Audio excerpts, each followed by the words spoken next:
this, blam, blam, blam, blam. And, yep, we didn't get another, yep.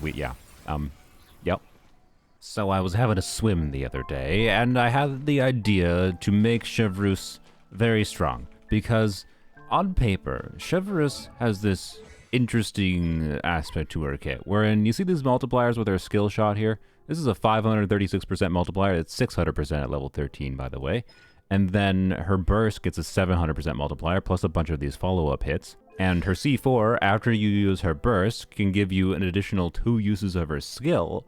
So, this applies pyro every time, right?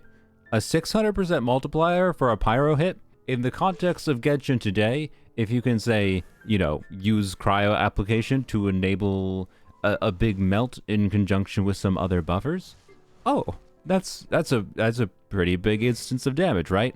Like that is what makes Gaming a pretty meta DPS. Gaming's plunge is a 460% multiplier, and to be clear, Gaming gets like more plunges out. I'm not going to say that DPS Chevreuse is going to be better than Gaming or anything, but this has the potential on paper to be a very, very competent amount of DPS, like enough that I would personally be comfortable calling something meta. But there's a pretty big problem with this idea, in that you see how Chevreuse right now, this shot, that is not an overcharged ball shot because she doesn't have the little bullet that's loaded. She gets those bullets once an overload is triggered. So we put pyro on the enemy and then put electro on the enemy. As an overload, you see the little bullet to the left of her? That is an overcharged shot, so it does higher multiplier damage, right? But we lose that after we fire a skill, right? So normally the problem is, and why this is like not a feasible idea, you would think, is we can trigger an overcharged ball, but if we do her burst, right? And we do one skill, the next 2 skills, right, don't have the high multiplier.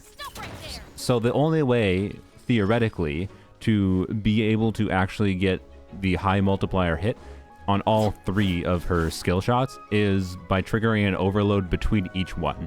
And Chevreuse C4 says you only have 6 seconds to do this, right? That can't possibly be enough time to somehow, you know, get a overload triggered and then also somehow line that up with, you know, the cryo on the enemy to get a melt hit, right? Surely you can't do that. Except you can. I did not think this was going to work, but it absolutely does. So basically, we just need to use Iansan, right? Do this, swap off field, do this, and we can swap back to Iansan, trigger an overload, do this again, swap back to Iansan, do another charge attack, and have another overcharged ball. That's the idea. And the notable thing is that in doing that, that also consumes the pyro that is on the enemy, and that should allow for Citlali to actually apply cryo in order for when we switch back to Chevreuse to get a big melt hit, right? And that was unbuffed, by the way. That was a 71,000 hit. We're going to get bigger numbers than that. Quick things to get out of the way. My Chevreuse is not level 90, and, you know, the talents being higher could make a meaningful difference as well. But I also have Citlali C1 and on her signature weapon. This, in my opinion, probably is doing more than what crowning her abilities and level 90 her would do. I haven't done the exact calcs on that. I also don't necessarily have the perfect build on Chevreuse for this. I'm using 2-piece because of the fact that I found that energy needs are rough. What we're doing today is we're trying to do, you know, Melt DPS Chevreuse. You can do DPS Chevreuse in a normal like overload team context, for example, and her build needs are going to be much less annoying. But what we're doing here today, we need to burst, and we also need to land our melts. So the conjunction of build requirements, like theoretically 4-piece Crimson could be great, but my 4-piece Crimson build has only 21% ER. It was not technically impossible with like a ton of funneling of particles, but this 2-piece build I have now got slightly worse damage and way more comfortable for energy needs. So her overall build looks like this. You can do 2-piece combos of like any number of potential artifacts. You know, to meet energy needs, you could probably do 2-piece Emblem or 2-piece Scroll because there's an outline units in the team. But I'm using 2-piece Crimson, of course, and 2-piece attack percent. You can do 2-piece skill damage. We have Homa on Chevreuse if you didn't notice already. We have an EM timepiece. These are very good artifacts for a 2-piece build. It's probably definitely more ER than I need, but I like having comfortable energy recharge where I don't have to think about or faff about with things too much. Bennett will be on a normal noblesse build, and Citlali and Iansan are both going to be on scroll. They probably don't both need to be on scroll. In fact, it might be better to put Iansan on instructors even. I am not going to do that. I could put tenacity on Citlali instead. Again, I have C1. I think I'm just comfortable leaving a slightly non-optimal build situation. Just know that I think it's very possible I could potentially get even bigger damage than I'm going to get. Although I will also say that this dang Abyss cycle has boss mechanics that make clears take a long time regardless of how good your damage is. This team is very reliant on Chevreuse' damage, kind of like other formats of this team would be. I like if you use Mawika here instead of Chevreuse. Mawika is stronger than Chevreuse DPS, surprise. Let's go demonstrate this though, and you'll be able to make some sense of this. Blap, blap. Right. And blap.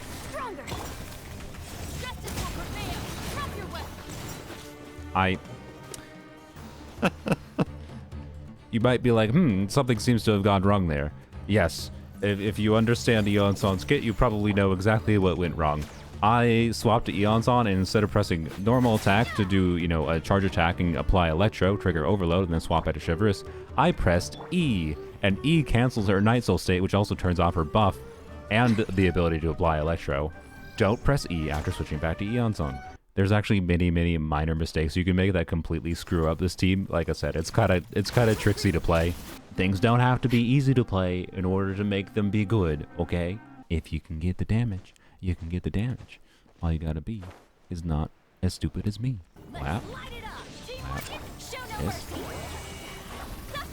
This. This. Blam. Blam. Blam. Blam. And, yep, we didn't get another, yep. If you do it well, that third skill will have Bennett's buff up. I know it seems like a little bit weird to, start with Bennett in the rotation. When I messed around with the rotation before recording, I basically found that if I used Bennett later, like to maintain Bennett uptime more, to make it more comfortable to play, his pyro basically screwed up with the setups so that you couldn't consistently get melts at the right timings. So I found it's pretty restrictive in going from Bennett into Citlali into Iansan, and also it's worth noting, I think you kind of need C2 Iansan for this. And I can just demonstrate this. This. The only thing different here is I'm doing Iansan, doing a normal attack, and then doing burst. You can see, did not melt, right? And that's because C2 Iansan lets you skip the normal attack requirement after doing her skill to get this passive going. If you do this attack with a pre-C2 Iansan, that extra electro application will remove the ability to get a melt on Chevreuse's burst, in my experience. Also, on top of that, it's nice to be able to save this quick ability for after you do Chevreuse's initial skill, you switch to her, you do one normal attack. It's a little bit faster, switch to Chevreuse, switch back to Iansan, and then you have to do a charge attack, which is a little bit slower. It's possible you might be able to do like an extra instance of cryo application with Citlali at the right time in order to mitigate that issue. But with how tight the timing is for this stuff, I really am kind of skeptical of that. So I think obviously C4 Chevreuse is a necessity for this, because duh. But then also C2 Iansan's kind of needed. So the general rotation that was right is Bennett into Citlali, into Iansan EQ, and then Chevreuse dash. And you do that, one, to try to maintain some better uptime on Iansan buff. But the dash you do with Chevreuse also lets you have the right timing, because as soon as you're done with that dash, you can Q on Chevreuse, and that should line a melt. I've gotten it 100% of the time as long as I do that dash. And then I don't bother trying to care about a melt on her first skill shot. And the reason for that is I found you want to do that first skill shot anyways to get her attack percent buff going from her second passive here. If there's anything I do for misplay, it's basically the timing of exactly when I choose to swap out of Chevreuse, which can cause you to screw up the timing of when you want to land your skill hits for landing a melt. But yeah, so that's basically, the new meta tier DPS Chevreuse, in my opinion. Truly prove it's meta because, gotta show it clearing Abyss with 5 billion damage. As far as Abyss goes, The current enemy setup is such that, you know, well, okay, so I'm going to demonstrate in the first chamber with the first enemies, like until we get to the shield phase. This Chevreuse team is not ideal, particularly for getting through the Pyro Electro shield. The second half is problematic because this enemy puts Dendro on itself, and Pyro plus Dendro equals burning, and if the enemy is burning, can't exactly easily get Cryo on the enemy in order to trigger melts, and it just feels not satisfying, and then this thing has, it's this thing. It's not necessarily going to result in the most insane clear times or anything, but I don't know. I think when characters have this potential for front-loaded damage, I'm comfortable calling them meta, but I'm sure some people might be upset with my meta take in this one. Alright, flap.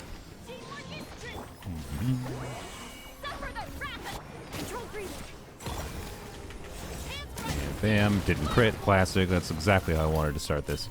Blam, blam, and bam. There we go. I guess if that's fine.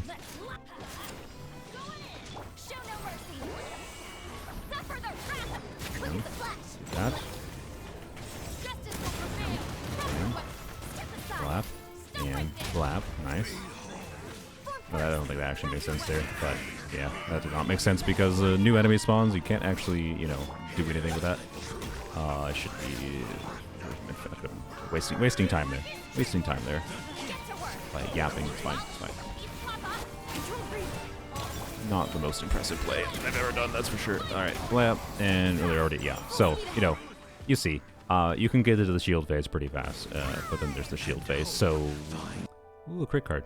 Although this team potentially is not ideal for, you know, a ton of waves of enemies. Did it really? It ran away. It ran away from me, and then I didn't get that. You know how I mentioned earlier how there's any number of small things that can go wrong that screw up this team? Like I said, it's not easy to play.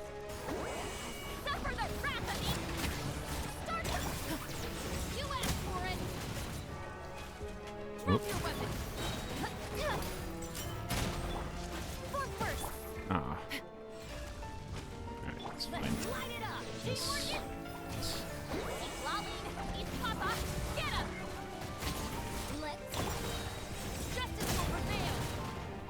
Oh.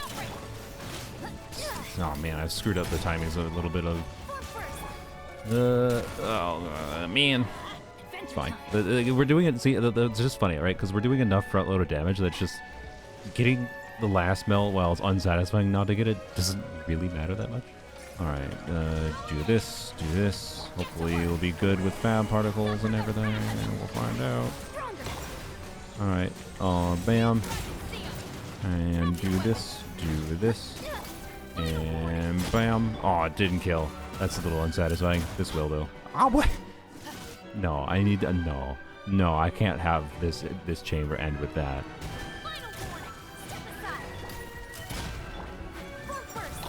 Ooh.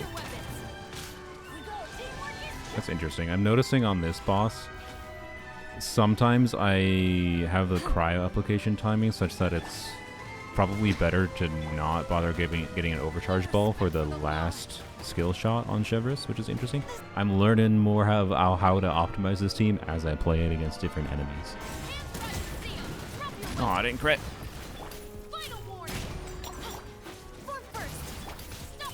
Oh, I missed. There's a million ways to screw up, and there's one way to have a really satisfying clear. This is not an easy to play team. Not against most enemies, at least, that have whatever annoying mechanics that you got to work around. Yeah, that's the weirdness to figure out. It's like the timing of different things relative to, you know, enemies spawning at different times based on like your crits landing and whatever. I have no idea of how much of this optimization I'm going to leave in. Sometimes I feel it's important. No, that was pointless. Sometimes I feel it's important to show optimization and mistakes, but also sometimes showing the optimization and mistakes just makes the video a lot longer. If I happen to include this in the footage, let me know in the comments if you like seeing, you know, the process of optimization and, you know, all the struggle that I go through sometimes.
Oh, I did that almost perfectly.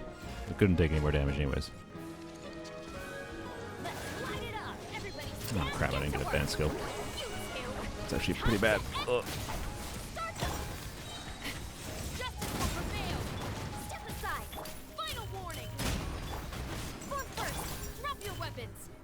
Oh, I did it early. Oh crap. Oh man, see, new enemies spawning is just, I would have been dead if I waited 2 seconds. Oh, whatever, that's good enough. We're gonna do the second side now. Didn't have a particularly amazing clear in the first side, and you're probably gonna immediately see the problem with the dendro that these enemies put on themselves. We'll be able to clear without a problem, but you know, it's just not gonna be crazily satisfying. And bam, and you can see it's burning itself, right? So it's just like, okay, well, cool. Die, please. There you go. Alright, do this. Just making sure we had enough energy properly. Could have done that better for sure. Alright, and yeah, it put dendro on itself, so, you know, we did get a melt there, which is good. But yeah, hey, look, we got one melt. That's something. I'm glad about that. Flap. Flap.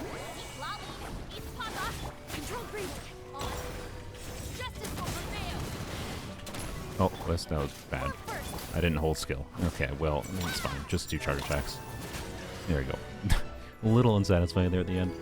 I don't care. The enemy itself with the dendro makes it unsatisfying. We still got satisfying numbers, a good clear.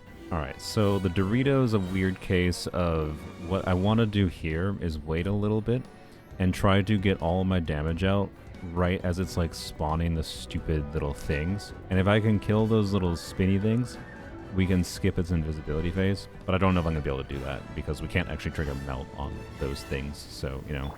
Oh, I need energy too. Ah, crap. I should have funneled energy at the start. Alright. This now. Flap. Oh, I maybe should have done it sooner. Oops. Oh boy. Oh, yep. No. We're not going to be able to. Yep. Oh, yep. Dang it. And we can kill that pretty fast, which is good. And then we switch to Iansan, do this. Hey, we can at least get a melt there.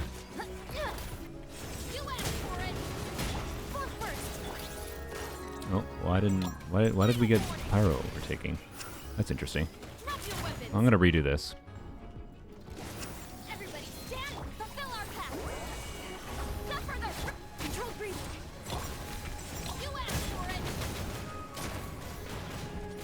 Oh, I did it.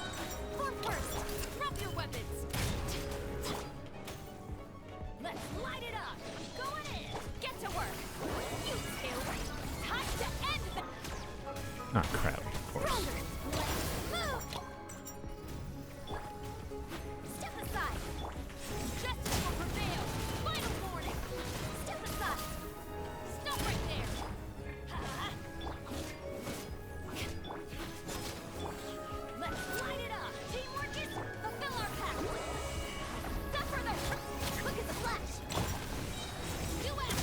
Well, you know what? I think that was satisfying enough. Alright, gotta figure out energy situation here. Alright, oh yeah. Oh boy. Oh boy. And I just have to waste a whole rotation here. This. Alright, that should be good now. Hopefully Bennett is not thinking, but we'll find out what happens. Oh boy.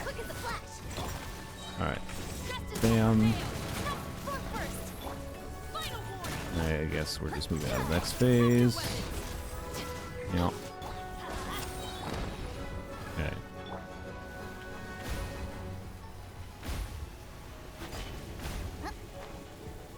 Yes, I know I can use Citlali. Alright, blam.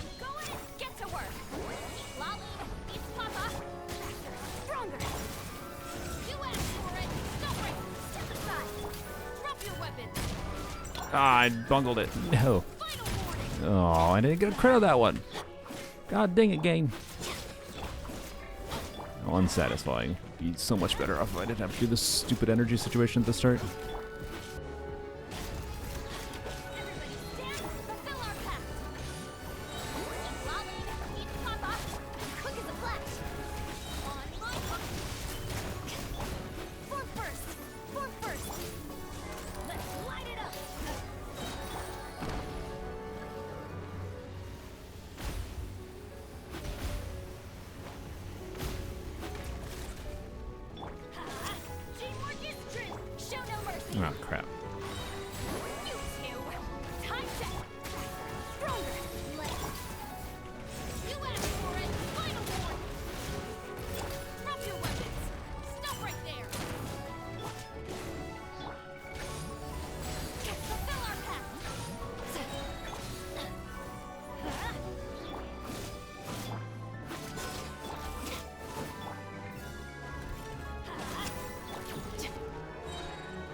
No problem. Wow. So yeah, as far as DPS Chevreuse goes, you know, in 2025, whether or not she's meta, I think the power level is definitely meta, but I don't know how much of the like retrying I'm going to include in the Abyss, but for the good clears I had, it took a number of retries to like find ones that felt, in order to get ones that felt, you know, satisfying, essentially, without like doing the retries to get like crits to land at the right time. Like, you don't need every crit to land, obviously, but crits not landing on certain times is like the difference between like clearing several seconds faster because you can like get an extra skill use on the next enemy that spawns or whatever. I noticed that in Chamber 2 a lot. And then the rest of the stuff is just like how well you can time your hits depending on like what the enemy's movement stuff is that can screw like the timing of things is fine, making sure you don't do stupid things like pressing E on Iansan, ending her state early. The point is, this is a pretty technically hard team to play that requires a lot of paying attention to what elements are on enemies at certain times. You're not going to enjoy this kind of DPS Chevreuse playstyle if you're not willing to optimize, is my overall guess. And how much you're going to have to optimize is going to vary heavily depending on what enemies you're fighting. But maybe you're just looking for a team that can, you know, front load a ton of damage for clearing bosses really easily, right? I don't know what you're looking for. Blam, blam, blam. Alright, blam. I missed. Oh boy. This is like one of the tankiest overworld bosses in the game. I believe it might be the tankiest, I'm not 100% sure. I missed a skill there, and I got it, you know, over halfway dead. I do think this makes Chevreuse a fairly meta DPS as far as her damage potential goes, but it's not something I'm going to be in the mood for that often, and I like using Chevreuse teams a lot, so I'd rather generally have Chevreuse on a normal, generic, supported build. Also, the artifacts that I use on her are kind of the artifacts that I could use on other characters. Also, Galming is just like the much easier version of this. He's going to be far more consistent for a similar overall playstyle. DPS Chevreuse in 2025, I think she's meta capable. And ultimately the synergy of using Iansan, swapping to her to like overwrite the pyro in order to get an overcharge shot to get an extra melt. At least on a couple instances I got, you know, 300k melts from being able to do that. And I don't know, that's just like a really cool synergy. And I don't even think I played that well in a lot of it. Yada yada. It was a lot of fun. Let me know if you try it out, how well it goes for you.